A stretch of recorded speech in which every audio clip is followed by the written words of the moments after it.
Thank you. Marion and I are so grateful to Professor Gilmore for inviting us year in and year out to his classes to tell you about what happened in 1942. 10 weeks after Japan bombed our country at Pearl Harbor, Lieutenant General John DeWitt encouraged our president to sign Executive Order 9066, which authorized General DeWitt to uproot from our homes, from our jobs, from our communities, and had us put into 10 America's concentration camps for up to 4 years. And that's the story Marion and I want to share with you. Our only crime was our face. We looked like our enemy who bombed our country at Pearl Harbor. Our deep concern is that what happened to us in 42 doesn't happen again in some form to groups like the Muslims as we listen to the rhetoric of our politicians. The Supreme Court Justice Scalia was asked 3 years ago, if it could happen again today. And I was surprised by his answer. He said, "You're kidding yourself if you think the same thing will not happen again." That's what was going on, the panic about the war, the invasion of the Pacific, and whatnot. That's what happens. It was wrong, and I would not be surprised to see it happen again in time of war. It's no justification, but it's the reality. It's up to us that it doesn't become a reality today. It's amazing that politicians are saying one of the worst violation of our Constitution that happened in 1942 is a precedent to let it happen again. What nonsense can you come up with? Lieutenant John DeWitt and the War Department lied to our nations back in 1942.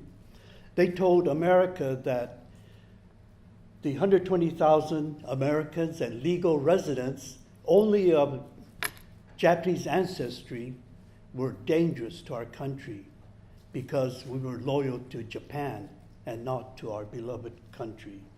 They said it's a national security, a military necessity that the Japanese people living only on the West Coast, not in Hawaii, which there were 178,000 people of Japanese ancestry, not Chicago, New York, but only on the West Coast.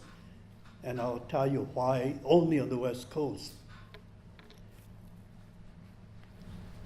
All the intelligence agencies opposed General DeWitt's order.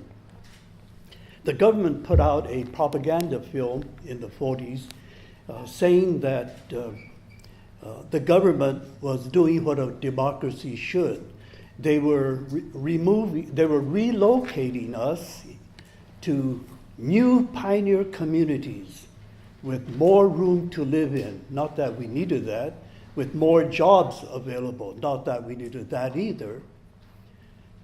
But the film neglected to tell America that these so-called new pioneer communities were really concentration camps like this one, with guard towers, with guns pointed at us who were inside these camps, built in 10 desolate areas in 7 different states of our country.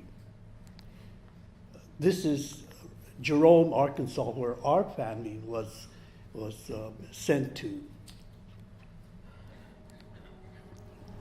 Plenty of room, they said, like standing room only because it was wall-to-wall army cots. Back in 1998, the Japanese American National Museum in Los Angeles was asked to put up a display at Ellis Island. And so they came up with a display using the word America's concentration camp. And understandably, the Jewish groups in New York objected to the use of the word concentration camp. But the two groups got together and they discussed the terminology, and they came to this accord. A concentration camp is a place where people are imprisoned, not because of any crimes they have committed, but simply because of who they are. Nazi camps were places of torture, barbarous medical experiments, and summary executions. Some were extermination centers with gas chambers. All had one thing in common.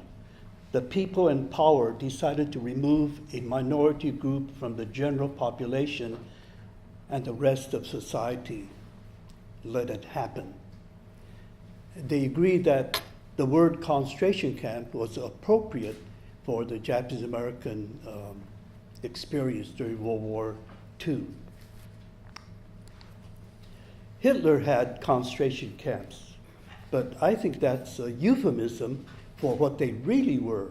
If Hitler had his way, they would all be extermination camps, death camps. Our government used the euphemistic term of relocation camps to hide the fact that these were really concentration camps.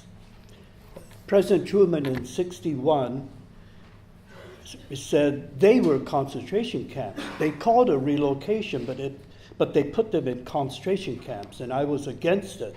We were in a period of emergency, but it was still the wrong thing to do. There were 10 concentration camps scattered throughout 7 states. Our family was sent to Arkansas after we were 6 months at the Fresno Fairgrounds Detention Center. My wife went from the Salinas Rodeo Grounds, which was made to a detention center, to Park Poston, Arizona, which had 3 camps.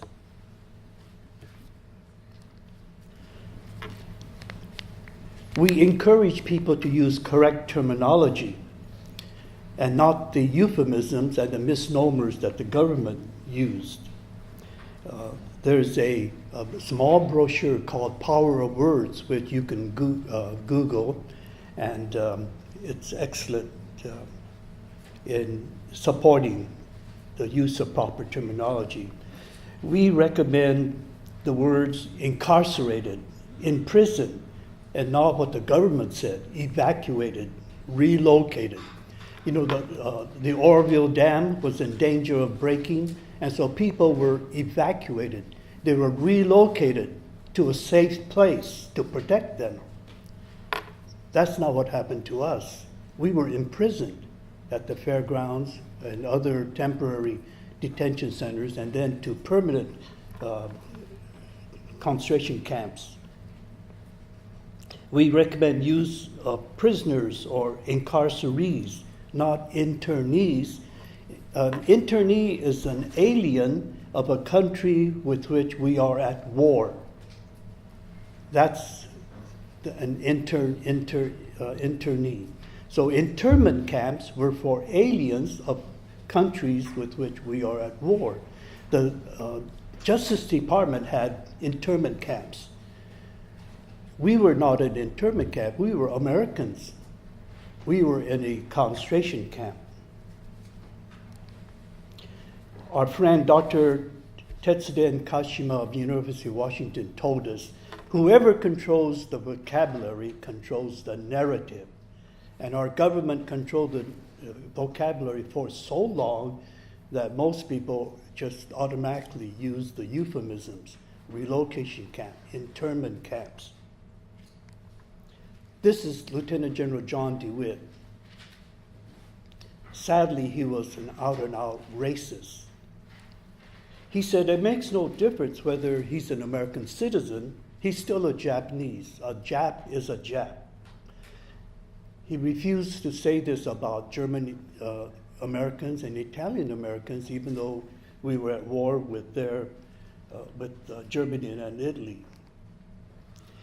He said, you needn't worry about the Italians and Germans at all, except in certain cases. But we must worry about the Japanese all the time until he's wiped off the map. That's our general in charge of the West Coast. You need to know that for 40 years, on the West Coast, not in Hawaii, not in New York, Chicago, anywhere, only on the West Coast, when the Chinese Exclusion Act in 1882 stopped all immigration from China, the West Coast wanted workers, so they turned to Japan to bring immigrants from Japan. And as they began to arrive early 1900, again, the yellow peril and the anti-Asian sentiment grew strong.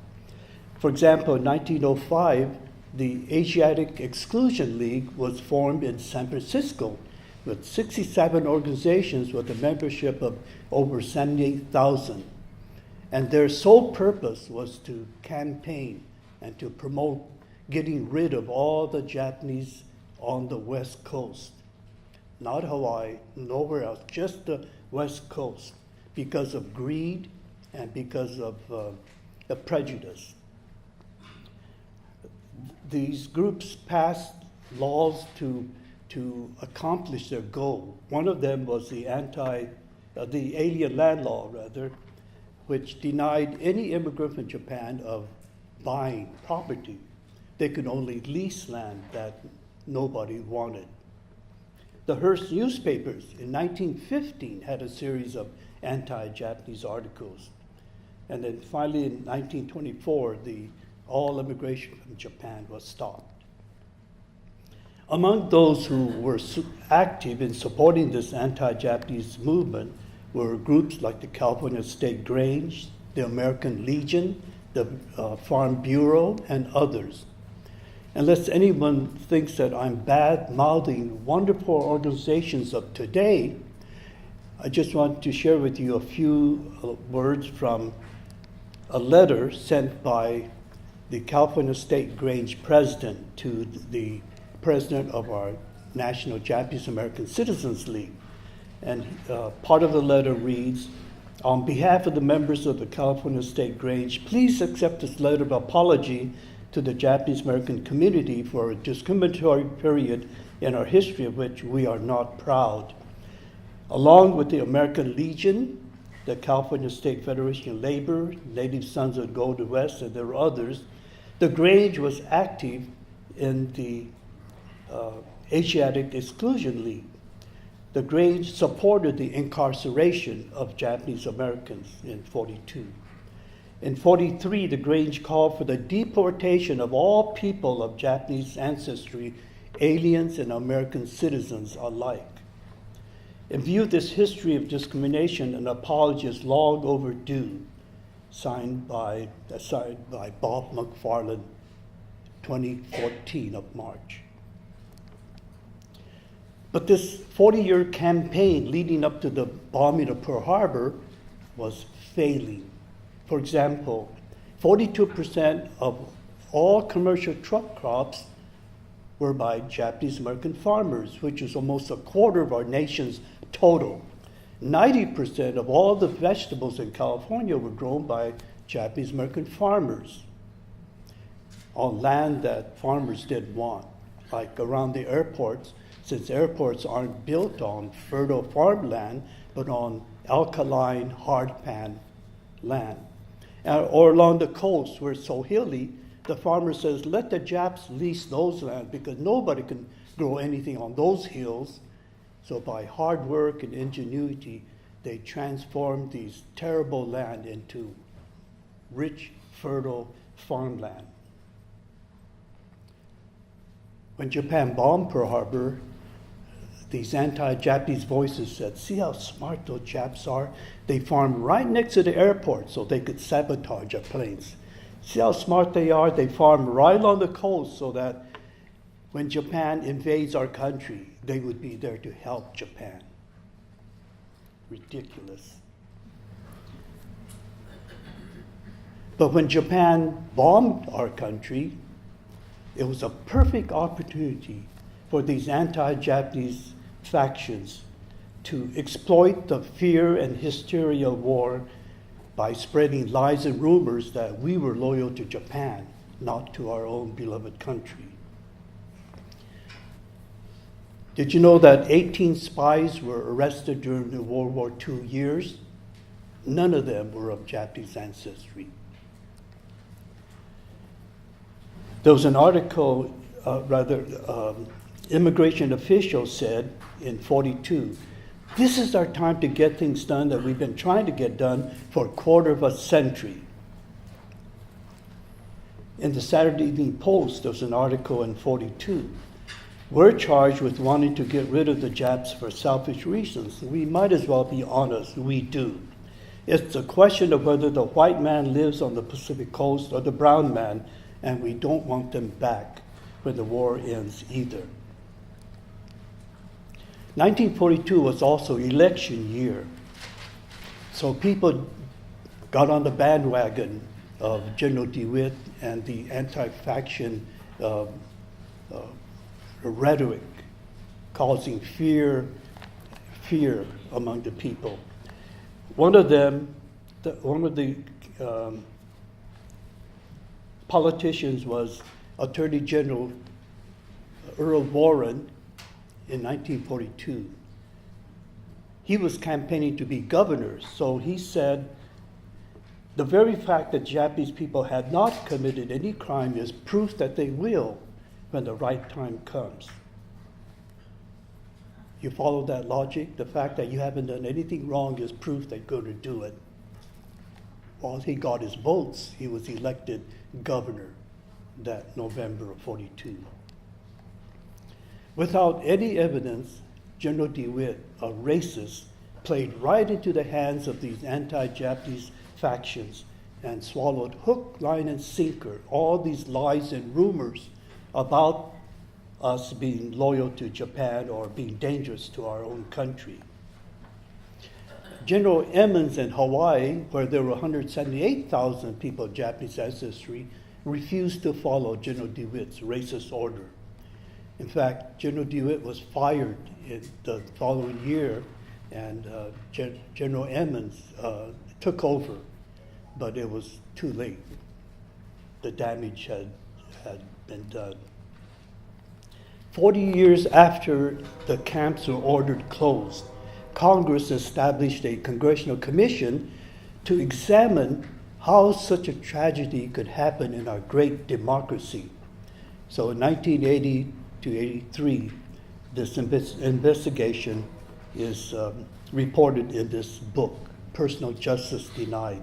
In it, it states, unhappily, the false claims and stories on the West Coast in 42 made respectable opinion. The old prejudicial propaganda of the anti-Japanese faction, unopposed, had won the day.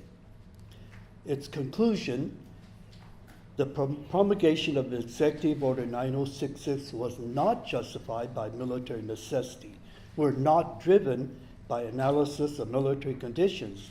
The broad historical causes which shaped these decisions were race prejudice, war hysteria, and failure of political leadership. And I always add for emphasis, organized self-interest groups with their prejudice and economic greed since the early 1900s, exploiting the fears and hysteria of war by spreading lies and rumors about Japanese Americans to get rid of them. There were 3 brave Americans who defied General DeWitt's orders, and they refused to comply. They wanted to, 2 of them wanted to test this, the unconstitutionality of the DeWitt's orders, but they were all arrested and they were sent to prison also. I want to tell you about Fred Korematsu. January 30 in California and about 4 or 5 other states is considered Korematsu Day in their states. That happened to be his birthday, January 30th. But all 3 appealed their convictions before the U.S. Supreme Court in 1943 and 44. Korematsu appealed his case in 1944, and I want to tell you about his appeal before the U.S. Supreme Court. This is Peter Irons, a legal historian who went to the archives in Washington to look up the government's files. He was given a box that said Korematsu. He opened it, and in the top manila folder, he found a memo sent by a Justice Department lawyer, Edward Ennis, to Solicitor General Charles Fahey, our top attorney of our country, who defends our government in cases like this. Let me give you a quick background to this memo. Two Justice Department lawyers wanted to make sure Fahey was on solid ground in defending the government against Korematsu before the Supreme Court. So they asked the U.S. intelligence agencies to report to them the facts of what General DeWitt did and his accusations. When they got the report from the intelligence agencies, they were shocked. It was exactly the opposite of what they had anticipated. The FBI director stated there's no evidence that Japanese Americans have been associated with any espionage activity. The FCC chair assured that DeWitt's charges of illicit radio signaling by Japanese Americans cannot be regarded as well-founded. The Office of Naval Intelligence and other authoritative intelligence agencies categorically denied that Japanese Americans had committed any wrong and had opposed the mass incarceration. And there were other memorandums that were intentional falsehoods. This is the memo. We are in possession of information that shows that the War Department's report on the internment is a lie. And we have an ethical obligation not to lie to the Supreme Court. And we must decide whether to correct that record. That's the memo that our top U.S. attorney received as he prepared for the Supreme Court trial. There was another discovery in the 40 years after this trial. In 1982, Aiko Herzig Yoshinaga, a researcher for the Congressional Commission that investigated the event, discovered a lone copy of General DeWitt's 1942 original report with his racist arguments and views that enhanced General DeWitt's reputation. But the War Department, when they got General DeWitt's original report, were angry because DeWitt was to submit only manuscripts so they could go over it before it went into a hard print. But General DeWitt printed 5 hard copies of his original 1942 final report. And the War Department saw that it was full of racist remarks and contrary ideas, so they had to clean it up. And all 10 copies and all the manuscripts were ordered to be destroyed, so there'd be no evidence. But strangely, 1 copy survived, and Yoshinaga got hold of that. And in it, it had words crossed out, words in the margin, and so this was solid evidence that the War Department had redacted General DeWitt's order. General DeWitt was asked to sign this revised edition. He said, well, that's not my report. So he said, all right, then you don't have a report. So he was forced to sign this redacted report.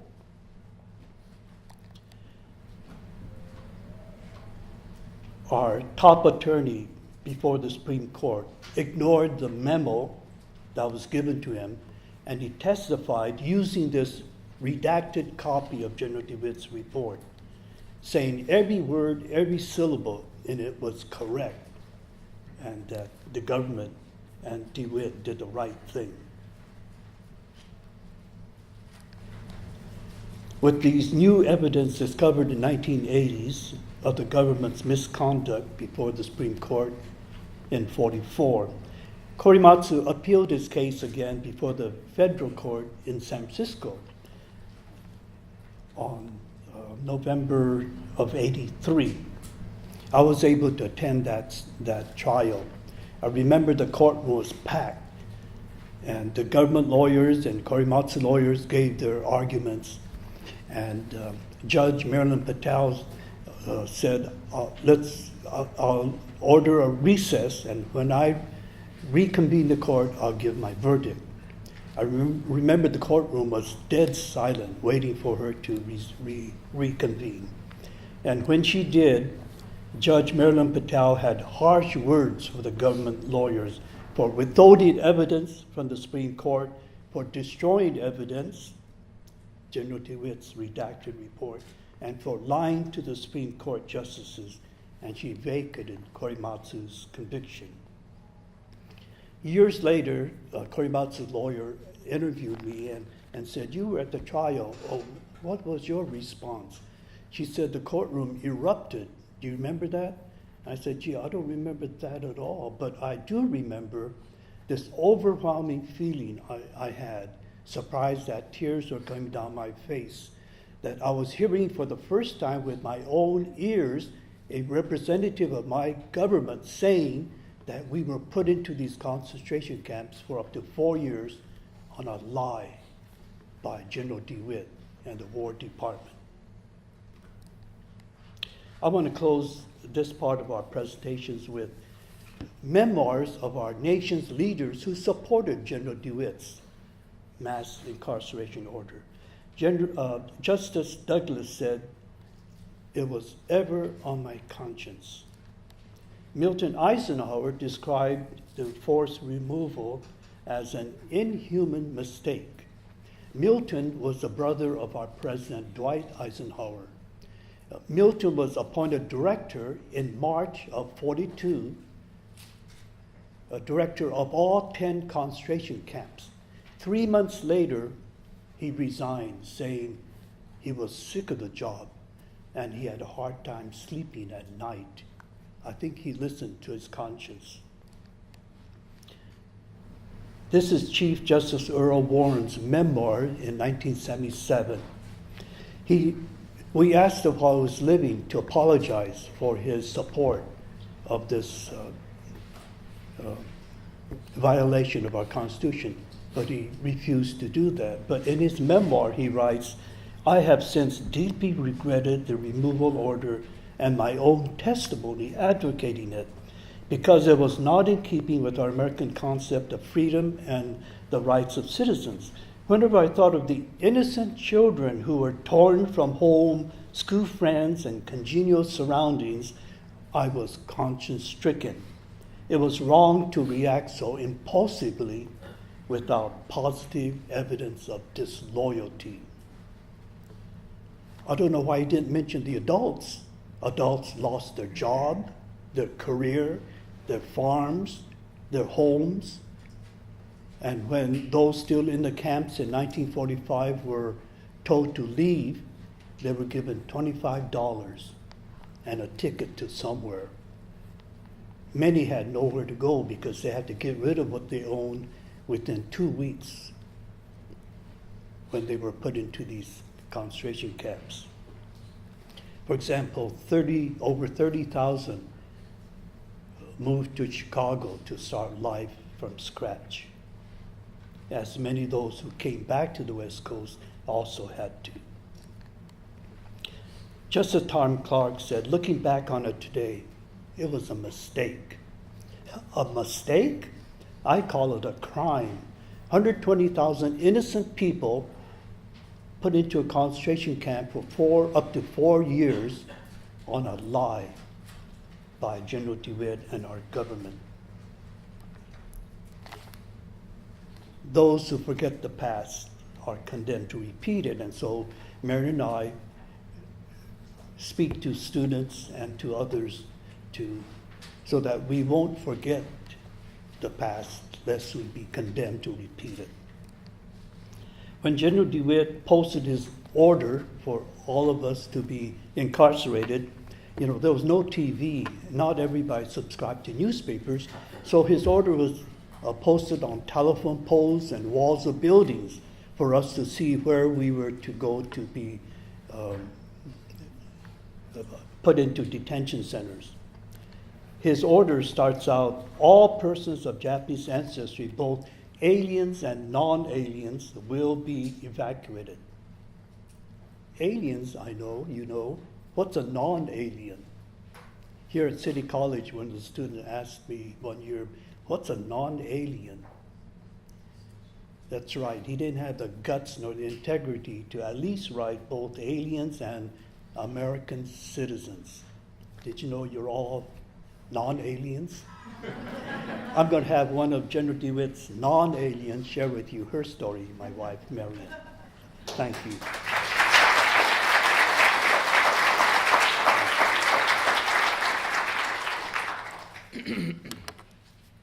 I am a survivor of America's concentration camp. I am here today to tell you my story because my citizenship didn't mean anything and the Constitution was reduced to a scrap of paper.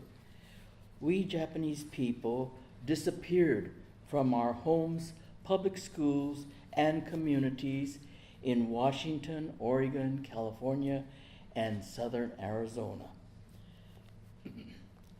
Here's a picture graphically describing the day the classroom was filled and the next day empty of the Japanese students. At the time, the majority of us were children under 21. We had no power, no voice, and no one to speak up for us. I need to help you to understand the Japanese culture the way we were raised as children, Saburo and I. And I believe that these traits helped us to live life, our life with courage and survive. Haji, do not bring shame, disgrace, dishonor on my family, my community, and my country. Gaman, endure, persevere, be patient. Take whatever comes your way. Shikata ga nai, things can't be helped. They are the way they are. So do what you can to overcome and move forward with your life. Endio, act in humility and put others first. On, honor and responsibility, a sense of grateful obligation and a debt of gratitude to your family, community, and country. Kodomo no tame, for the sake of the children, protect them from negative experience and attitude. Our cultural traits often had us smiling on the outside, hiding how we really felt inside. My parents were successful truck farmers, raising all kinds of vegetables and marketing them directly to the stores themselves.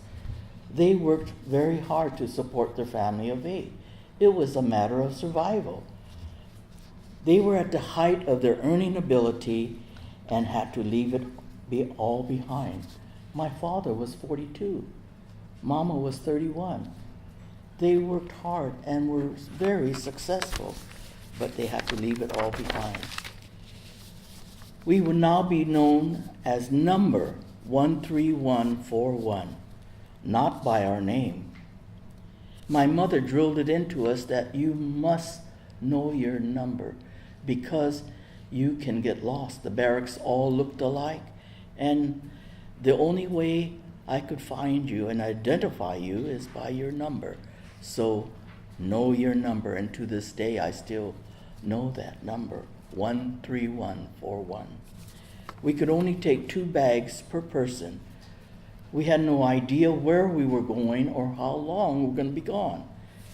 Looking ahead, my mother sacrificed 1 bag and filled it with Kotex pads for my sister and me, for we would eventually need it.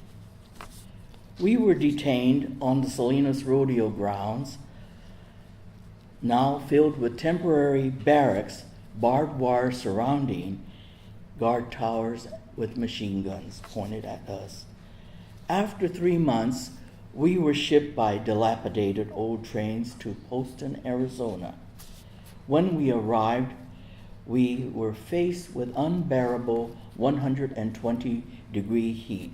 If you can imagine, Salinas is a very cool area, and we were thrust with 120-degree heat. It was very difficult and hard to breathe. Our family of 8 lived in one room 20 by 25 feet with only one light bulb hanging from the ceiling.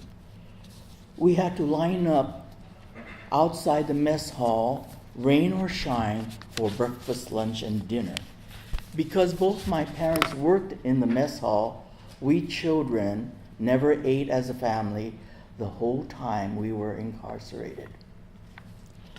This affected parental authority and the closeness of brothers and sisters with one another.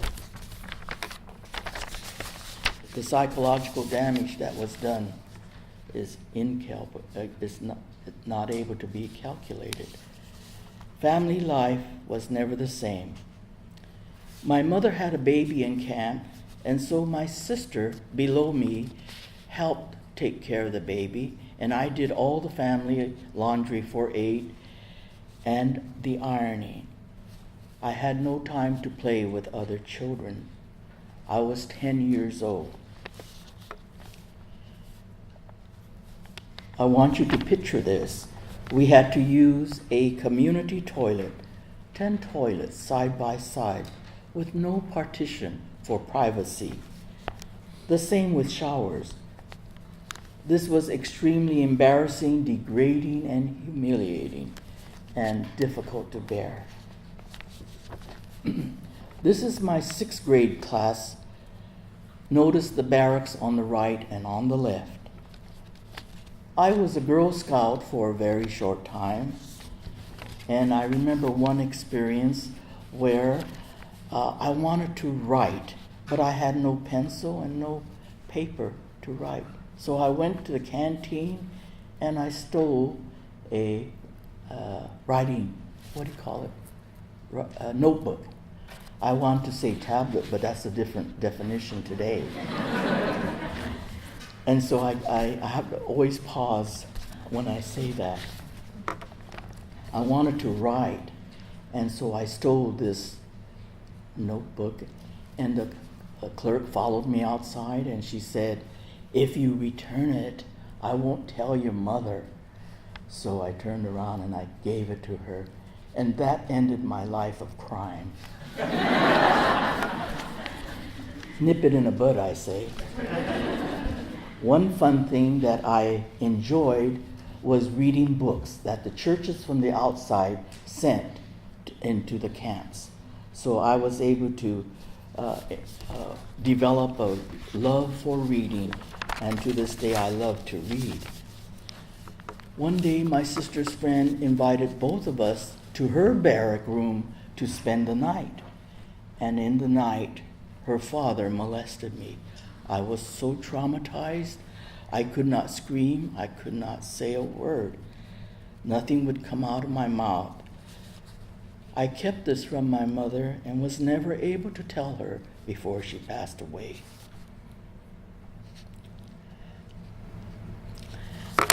My whole experience being in a concentration camp was a traumatic one. I was made to feel I started the war. I felt being Japanese was bad. I felt a hurt I could not explain, and I didn't know how to fight back. I experienced hate, and it didn't feel good. When we were released to go home to California, I was in the 8th grade. We found out that all our belongings had been looted, and our car was just a shell. We had nothing. We lost everything. So we had to start all over again. I worked, as all of us kids had to work, so I worked as a maid for 2 homes after school for 50 cents an hour. We lived temporarily in the Buddhist temple and later moved over to the Japanese Westview Presbyterian Church, where there was more room for our large family. The next year we moved to San Jose, California, and I told my mother that I'll be a live-in maid so that you'll have one less mouth to feed and one less body to house to make it easier for my family. My mother found an abandoned house to live in. Nobody would rent to us Japanese people, so we had to find just anything to live in. Later, she found an apricot shed with just a roof, so we used the trays all around it to make a home. It took 15 years for my family to buy a home in San Jose. One saving grace is that my first day of high school, I met an Italian girl.